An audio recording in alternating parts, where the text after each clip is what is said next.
It was a beautiful place. The houses were cool, the trees were beautiful. It was really a neat town.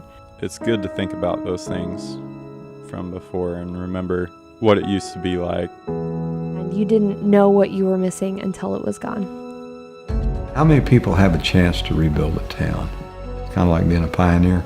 You know, if we've lost everything and we have to build things back, can we build it back differently? A community working together to rebuild in a sustainable manner for future generations.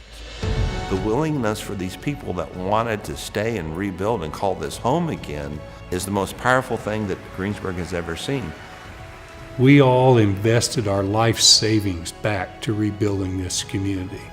This is a town that people have invested their time and their energy, and for a lot of them, their financial future, to try to make sure that they have everything they need to have a community that they want to raise their families in, their grandkids in, and their great-grandkids in.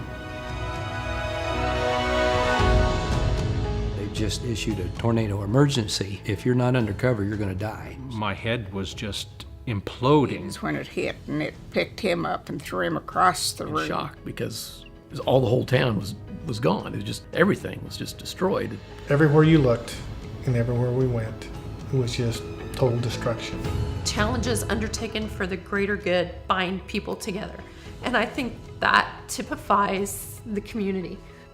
If you got good roots, and the roots run deep, new growth will happen.